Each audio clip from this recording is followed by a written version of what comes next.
So the next point is we want to get our people to know them a little bit better.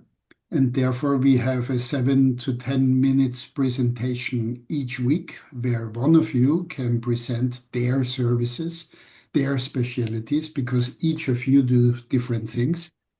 And today we have Rozan, one of our newest members, and she is already very active. Congratulations. Thank you. She is from Egypt and living in Istanbul.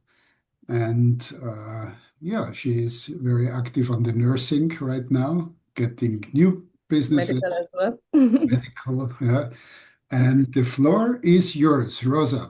Okay. Did you ever ask yourself about what is the most feeling that you really love to feel?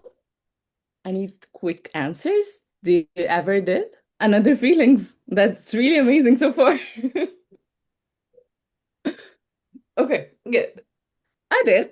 And my best feeling that I realized that I really love feeling it is curiosity. That's what I try to put in my presentation. Okay, so hello everyone. Thank you so much for giving me this chance. My name is Rozan. I believe you already know that I'm in ancient Egyptian rose, so no need to repeat that. So now I need to highlight that once more. Today I want to share a short story about how I started, what shaped me, and why I'm so excited to be part of ISG. I will share how my path took me across different countries and how each step shaped my passion for working globally. I'm someone who is genuinely curious about people, their background, motivations, and how culture shapes personality. Ever since school, I've had this hobby of noticing and predicting how my classmates would react or respond in different situations. And I think that was the first spark of my interest in HR. I've always believed that HR isn't just about reacting to issues, but about anticipating them and understanding people before challenges arise. My analytical side helped me see patterns, but my real passion is connecting with people deeply and building relationships based on trust. My journey really began in Egypt during my university years. I was deeply involved in student activities, organizing events, managing teams, and even speaking in front of thousands of students and the dean of the university. My experience in Egypt was very rich. I was working with different personalities and in situations where I had to think fast and solve issues on spot. These moments really shaped my communication style, especially how to speak with confidence to different types of people. After my second year, I moved to a private university in Turkey, and that's when my international journey truly started. I was surrounded by classmates from everywhere, Europe, Africa, Asia. It was the first time I was really living in multicultural environment every single day. That exposure changed how I saw people, communication, and even career paths. Suddenly, I wasn't just thinking about working locally. I knew I wanted to be in a global, multicultural setting where I could learn more from different perspectives. It also gave me a clarity that I want to build a career connecting people from different backgrounds. In my last year of university, I promised myself something simple. I wanted to sign a real contract before graduation, not after. And I did. I I still smile remembering that my very first paid day off was just so I could attend my own graduation ceremony. It felt it feel like I sm like a small private victory, but it was really a victory for me back then. It was a special moment celebrating my degree while I already working with a US-based company. And it showed me that when you set a clear intent and keep moving toward it, opportunities start appearing in ways you might not expect. I joined 36 Smart Lingo, the US company that I told you about in payroll and employee relations, working with more than 70 employees across Asia, Europe, Canada, and Middle East. I was responsible for their contracts, onboarding, renewals, and daily daily employee support. I genuinely owe a lot to this team. My professional personality was shaped there. This is where I learned structure, responsibility, and how to support multicultural teams with confidence, clarity, and empathy. After my journey there, I made an intentional decision to pause and gain clarity about my next step. It wasn't a break from growth, it was a shift in focus. I continued delivering freelance HR and self improvement trainings, which I had already been doing in parallel with my work back then. I also stayed active in the HR firm, where I'm the youngest member among almost 50 HR experts from across the Middle East. Being in a room with such experienced professionals pushed me to think bigger and stay curious. During this period, I traveled, took several courses, explored new opportunities. Some projects were short term, some I realized weren't for me, but each one helped me understand more about what I truly wanted in my career. This time allowed me to grow, stay connected to my passion, and choose my next step with intention rather than pressure. To be honest, ISG wasn't the obvious first choice in my beginning. I was initially looking for a full-time role without realizing how much I was actually enjoying my freelancing experience. But everything has totally changed when I met Nora and Andreas. The culture, the clarity, the human approach immediately stood out. I felt that this is where I can grow and this is where I want to be. I started with administrative tasks, mainly preparing candidates' reports, and very quickly integrated into supporting executive research or search. I learned so much from Nurai, Naz, and Island at this project.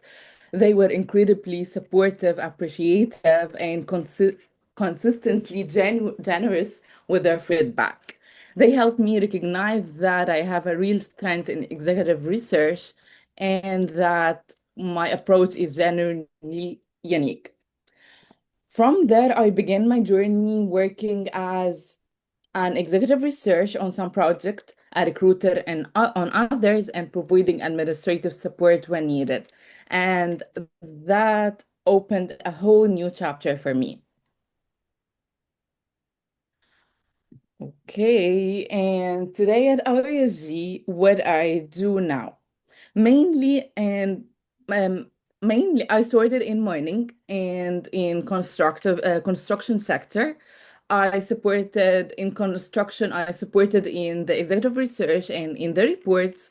And in mining, I was executive research by my own there for two important positions. And then I immediately transformed to medical and healthcare for nurses and doctors from different countries to other countries. And I'm actively trying to get new clients from Middle East and beyond. And just give me a second. Okay, and my core focus now is delivering exceptional candidate experience from first contact through placement, leveraging cultural understanding to bridge international opportunities, building long-term relationship with both clients and candidates. Okay. On this side, I want to share how I work for me. Executive search is not just matching skills with jobs. It's understanding the person behind the profile. I try to learn with empathy because career decisions affect families' futures and daily life. I take time to understand different cultures, motivations, and concerns, especially when working with international candidates. I combine human understanding with structure and clear research, so emotional intelligence and data both guide the process. My value is simple. I don't rush to fill a role. I listen, I ask, question, and I try to understand people's hopes, fears, and goals. My aim is to create placement that truly work for every involved. On this side, I want briefly to share how I can support our project. I bring agility with technology and AI tools, using modern sourcing platforms and research methods to identify and connect with qualified talent worldwide. I create high quality structured candidate reports that provide quick clarity and support confident decision making. My background as a native Arabic speaker with Middle Eastern culture fluency helped me build trust engagement with candidates and clients across that region. I also bring a new generation mindset, curiosity, adaptability, and digital comfort, which allows me to approach executive search with fresh energy and a people focused perspective. Most importantly, I genuinely enjoy executive search, mapping talent, finding hidden candidates, and aligning profiles with organization priorities. I'm always happy to collaborate and add value wherever support is needed. And thank you very much for your listening, and I hope you enjoyed. Very, very much. Thank you very much, Rozan. That was a Very good. wonderful Very good. presentation. Yeah, thank you. And that was good timing. So everything was perfectly wrapped, very professional. I like it. Thank you. Good. Good. Now I guess about to close. Does anybody have a question to Rozan? Now is the time. Yeah. Yeah, I'm here. Questions? Was it It's Rozan, do you speak Turkish fluently? not even fluently? I'm barely speaking Turkish. Very, very, very. I can't speak Turkish. I can understand more, and I can just order my sandwiches without tomatoes in Turkish. That's the thing. No, I mean in the client base, client sense. Unfortunately, no. Okay. English and Arabic. Ben Türkçe biliyorum. Hey. Biraz Türkçe biliyorum. Özür dilerim. Yes. Okay, Murad Bey, you were having a question? No, You have I, your- I don't have a question, but I have a comment. Okay, sure.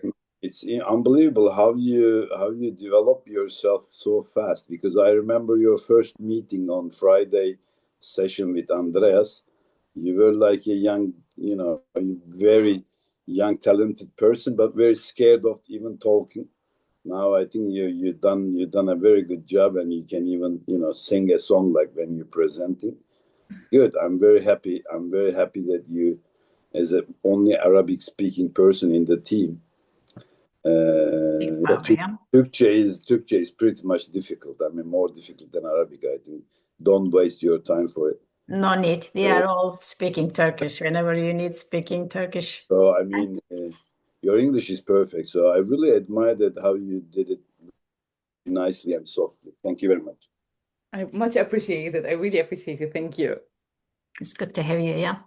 I can just say from my own experience, because since beginning we've been talking a lot and we involved her in a couple of projects. She's very good delivering anything, whatever you ask her. She's actually quite analytic. That means she can use other tools while she's preparing any report. She was very good support for our Egypt project. That was complicated reporting to put the things together, and she's good. So you can just ask her help if you need any support in that term also.